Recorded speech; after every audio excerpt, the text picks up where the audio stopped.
नमस्कार, मैं हूं आपके साथ कनिका अरोरा और आप देख रहे हैं India news Uttar Pradesh Uttarakhand bulletin की शुरुआत करेंगे इस वक्त की बड़ी खबरों के साथ। झांगुर माफिया अतीक कनेक्शन का खुलासा। उतरोला में ही झांगुर की आलिशान कोठी है। अतीक के संपर्क से झांगुर का कद बढ़ा था। नामांकन के लिए अतीक को घोड़ा दिया था। झांगुर ने पत्नी को प्रधान का चुनाव भी जिताया।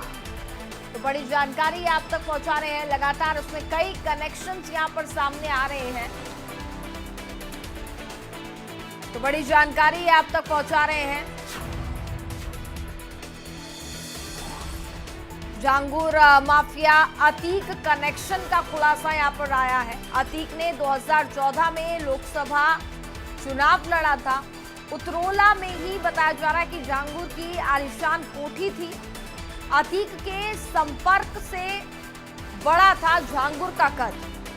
तो लगातार झांगुर बाबा अतीक के संपर्क में था और अतीक से चूंकि उनका कनेक्शन था, जिसके चलते कद भी यहां पर बढ़ा झांगुर बाबा का।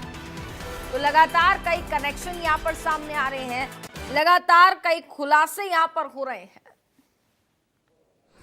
अभी जब तमाम मीडिया रिपोर्ट्स और अखबारों में हमने जलालुद्दीन उर्फ झांगुर बाबा की फ़ोटो देखी तो हमें ध्यान में आया कि 2014 में जब मैं लोकसभा का चुनाव लड़ रहा था और हमारे सामने समाजवादी पार्टी से अतीक अहमद प्रत्याशी था, तो हालांकि झांगुर बाबा का जो गांव है रेरा, ये विधानसभा उतरौला लोकसभा गोंडा में पड़ता है। हालांकि हमारे बॉर्डर पर है। उसके आसपास के गांव तमाम मैली, महिला, पेहर, जफराबाद, मसीहाबाद, रेणवलिया, चमरूपुर, शुक्लागंज वगैरह जो है हमारे श्रावस्ती लोकसभा में है, बलरामपुर सदर विधानसभा में।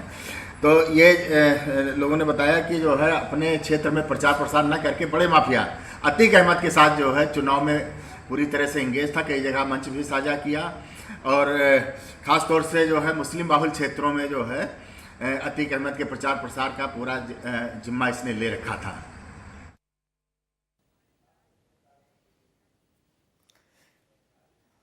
ज्यादा जानकारी के लिए संवाददाता अभिषेक सिंह इस वक्त बलरामपुर से हमारे साथ लाइव जुड़ चुके हैं। सीधे उनके पास चलेंगे। अभिषेक, लगातार इस दौरान यहाँ पर इस पूरे मामले को लेकर के कई खुलासे हो रहे हैं। झांगुर और अतीक कनेक्शन भी अब यहाँ पर सामने आ रहा है। हाँ जी, बिल्कुल। झांगुर बाबा और अतीक कनेक्शन सामने आया है। पूर्व सांसद और 2014 के चुनाव में जिस तरह की यहाँ डेमोग्राफी थी, उस वक्त जिस तरह का पॉलिटिकल सिचुएशन था, उस वक्त अतीक अहमद यहाँ चुनाव लड़ने आया समाजवादी पार्टी के टिकट पर। और उस वक्त दद्दन मिश्रा ने ये बात आज जाकर ये बात खुलकर कही है कि झांगुर बाबा यहाँ के मुस्लिम बाहुल्य क्षेत्रों में खासतौर पर मंच साझा करते हुए अतीक अहमद का प्रचार प्रसार करते हुए नजर आए। अतीक अहमद अब इस दुनिया में नहीं है, लेकिन इस बात से ये इशारा साफ है। और वहीं झांगुर बाबा के करीबी रहे मोहम्मद अहमद, जिससे बाद में उनका विवाद हो गया, उसने ये बात कबूली है कि मुख्तार अंसारी से भी झांगुर बाबा के संबंध थे। सीधे तौर पर यह कहा जा सकता है कि पूर्वांचल और उत्तर प्रदेश के जो नामी गिरामी इस तरह के लोग, प्रभावशाली लोगों से झांगुर बाबा का संपर्क था। और शायद यही वजह थी कि इतने सालों तक ये पूरा सिंडिकेट इस तरह से चलता रहा और इतने साल तक ये फलता फूलता रहा। बिल्कुल, काफी लंबे समय से चूंकि ये सिंडिकेट यहाँ पर चलता हुआ नजर आ रहा है, जैसा कि आपने भी जानकारी यहाँ पर दी। और जो कनेक्शन यहाँ पर अब सामने आ रहा है, चूंकि पूरा अतीक कनेक्शन भी इसमें बताया जा रहा है, जिसके चलते कहीं ना कहीं झांगुर बाबा का कद भी बढ़ा और साथ ही साथ विदेशों से भी जो लगातार यहाँ पर उनको फंडिंग हो रही थी। बिल्कुल, देखिए, ये पूरा मामला विदेशी फंडिंग का ही है। और अब prevention of money laundering act और साथ ही साथ विदेश मंत्रालय को भी, क्योंकि कई सारे ऐसे भी बैंक अकाउंट्स हैं जो विदेश में खुले थे, उसको लेकर अब विदेश मंत्रालय को भी इन्फोर्समेंट डायरेक्टरेट मदद मांग रहा है। और अब उनके भी खाते जब खंगाले जाएंगे, विदेशों में खुले बैंक अकाउंट्स की डिटेल्स आएंगी, तो और भी बातें सामने आएंगी। ये कितना बड़ा इंटरनेशनल ट्रेल है और कौन लोग हैं जो अभी छुपे हुए हैं पर्दे के पीछे, उनके भी नाम सामने आ सकते हैं। बिल्कुल, और देखा जाए तो पूरा सिंडिकेट जो यहाँ पर ये चल रहा है, हालांकि इसमें जो लगातार खुलासे हो रहे हैं, रोजाना हर एक नया अपडेट इस दौरान यहाँ पर सामने आ रहा है। झांगुर बाबा के साथ साथ अगर हम यहाँ पर बात करें तो और कई कितने बड़े नाम यहाँ पर इस के पीछे यहाँ पर सामने आ सकते हैं। देखिए मामला अभी अंडर इन्वेस्टिगेशन है, लेकिन छांगुर बाबा के करीबियों को ढूंढने में यूपी एटीएस जुटी हुई है। बात ये भी हो सकती है कि कई सफ़ेद पोश लोगों का नाम सामने आए, लेकिन छांगुर बाबा ने अभी शुरुआती दौर में, क्योंकि अभी सारा फोकस इस इंटरनेशनल ट्रेल पर है, आईएसआई कनेक्शन पर है, बांग्लादेश से आने वाली फंडिंग्स पर है, लिहाजा अभी इस बात की तस्दीक की जा रही है और एक एक परत दर परत चीज़ों को इन्वेस्टिगेट किया जा रहा है। बलरामपुर के किसी अनआइडेंटिफाइड लोकेशन पर छांगुर बाबा को रखा गया था, वो लखनऊ नहीं गए और शायद ये वजह है कि नीतू नसरीन को भी यहाँ लाया जा सकता है।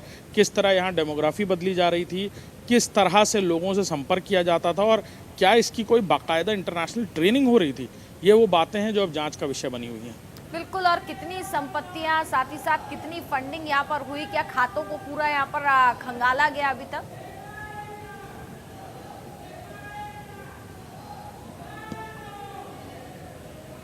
अभिषेक,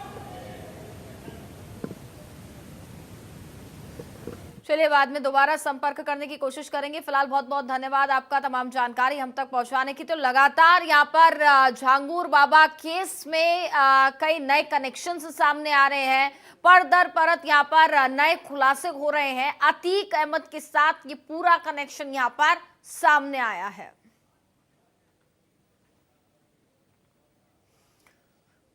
झांगुर बाबा पर पीड़ित महिलाओं का बड़ा खुलासा। महिलाओं ने दुष्कर्म, ब्लैकमेलिंग के आरोप लगाए हैं। धर्मांतरण का बाबा दबाव बनाता था, पीड़िताओं का यह कहना है। वीडियो बना करके मानसिक शोषण करता था, गलत तरीके से फंसाने की भी पीड़िताओं ने बात कही है। तो धर्मांतरण का लगातार झांगुर बाबा दबाव बनाता रहता था, वीडियो बना करके मानसिक शोषण किया करता था, प्रताड़ित किया करता था, गलत तरीके से फंसाने की भी पीड़िताओं ने यहां पर बात कही है।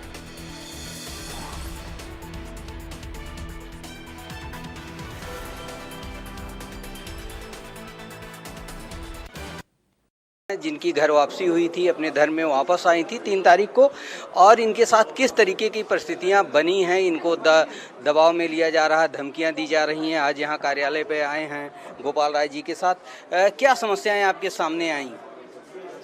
जब से यहाँ पे हमने भी सिंदूर रक्षा परिषद में यहाँ पे बयान दिया है, तब से हम लोगों को, हमें और मेरे भाई को, दोनों को जान से मारने की धमकी देते हैं। कई मुसलमानों द्वारा हम लोगों को घेरा जाता है कोर्ट में, और मेरे मम्मी पापा को भी, दोनों को जेल में भेज दिया गया। आप कैसे उन लोगों के संपर्क में आई थी, कैसे उनके साथ गई, इसके बारे में थोड़ा बताएं। 2019 में मेरी मम्मी को एक रुद्र शर्मा नाम का लड़का मिला था। उसने कहा था, जब मम्मी कानपुर जा रही थी, उनका झगड़ा हो गया था, पापा को शराब की लत है इसलिए। उसने कहा था एक छांगुर पीर बाबा हैं, वो तुम्हारे पति की शराब छोड़वा देंगे। 2019 में हम बाबा से मिले लखनऊ में। बाबा ने हमें तावीज़ दी और उसके बाद हम घर पे आ गए। 2024 में रुद्र ने कहा कि बाबा कानपुर आए हैं, उनसे मिल लो चल के। हम उसके साथ चले गए। वो मुझे एक फतेहपुर मस्जिद में लेके गया, वहाँ पे मेरे साथ ज़बरदस्ती निकाह किया। तब हमें उसका नाम पता चला, मेराज अंसारी है। एक सबा नाम की औरत को मेरी नकली माँ बनाया गया वहाँ पे, और उसके अब्बू थे रियाज अहमद, उसकी अम्मी थी मस्जिद में ही। और वीडियो कॉल पे छांगुर पीर बाबा ने मेरा नाम जैनब रखा था, और 3 महीने तक उन लोगों ने हमें कैद करके रखा अपने। तो कहाँ पे रहीं उस दौरान? आपके साथ क्या होता रहा, कैसा बर्ताव रहा, क्या परिस्थितियाँ वहाँ पे रहीं? बिंदकी में रखा था उसने अपने घर पे हमें कैद करके, और वो लोग डराते भी थे, कहते थे तुम्हारी मम्मी को जान से मार देंगे और तुम्हारे पापा को जेल भेज देंगे झूठे केस में। और वो लोग बाबा से वीडियो कॉल पे बातें करते थे इस्लामी मुल्क बनाने की। 2017 माँ बाप को साजिश के तहत जेल में बंद है, और आपका लाइव भी चलने वाला है। तो ये बड़ी पीड़ित है। कौन लोग फंसाए थे आपके माँ बाप को? उन्हीं लोगों ने, उन लोगों ने उसके फ़ोन में मेरे वीडियो थे गंदे, और कई लड़कियों के वीडियो थे। और किसके फ़ोन में? मेराज के। वो मेरे पापा को दिखा रहा था जब हम उसके घर से 3 महीने बाद भाग के आए थे। और मेरे पापा ने कहा इनको डिलीट कर दो, उसने किया नहीं। उसने कहा कि अपनी छोटी बेटी की शादी हमसे करा दो, हम ये वीडियो सारे डिलीट कर देंगे। मेरे पापा को गुस्सा आ गई उसके ऊपर, तभी पापा ने उसके सर पे मार दिया कुछ और वो गिर के मर गया वहीं पे, बेसमेंट में खुला हुआ था। और मेरे मम्मी पापा दोनों को जेल में भेज दिया गया। अगर उसके मोबाइल का सारा डाटा रिकॉर्ड हो जाता तो उसकी असलियत आज सबके सामने होती। और अभी भी जब हम लोग कोर्ट में जाते हैं तब हम लोगों को जान से मारने की धमकी दी जाती है। कहाँ की रहने वाली हैं आप? औरैया। तो अब आप क्या चाहती हैं, सरकार से क्या चाहती हैं, किस तरीके की मदद चाहती हैं पुलिस प्रशासन से? सरकार से यही चाहते हैं, अभी तक हम लोगों को आधा अधूरा न्याय मिला है बाबा पकड़ के, लेकिन अभी वो लोग नहीं पकड़े गए तो वो लोग हमें जान से मार देंगे, मुझे और मेरे भाई को, और उसके जिम्मेदार सिर्फ वो होंगे। बिल्कुल इस तरीके के दर्द लगभग सब लड़कियों और महिलाओं के हैं जो धर्म परिवर्तन कर दूसरे धर्म में गई थी। अब जब घर वापसी कर रही थी इनके ऊपर दबाव बनाया जा रहा, धमकियां दी जा रही हैं, प्रताड़ित किया जा रहा। कहीं कहीं इनको सुरक्षा की जरूरत है और जिस तरीके से माहौल बना हुआ है ऐसे में अन्य लोग जो घर वापसी करना चाहते हैं उनके लिए भी दिक्कतें होंगी। तो निश्चित तौर पर इनको सुरक्षा की जरूरत है और सहयोग की जरूरत। कैमरामैन गौरव के साथ नरेंद्र यादव, इंडिया न्यूज, लखनऊ। चलिए आगे बढ़ते हैं। जांगुर बाबा शरिया का उल्लंघन कर रहा था। मौलाना उमर मोहम्मद ने जांगुर के कारनामों की पोल खोली है। अवैध धर्मांतरण की साजिश में जांगुर बाबा जुटा हुआ था। अनपढ़ होकर भी बांट रहा था इस्लामी किताब। जांगुर को नहीं था फिजर ए तैयबा बांटने का हक। इस्लाम की आड़ में बताया जा रहा है कि साजिश चल रही थी। अनपढ़ जांगुर लालच और फंडिंग से यहाँ पर धर्म बदलवा रहा था। इस्लाम के नाम पर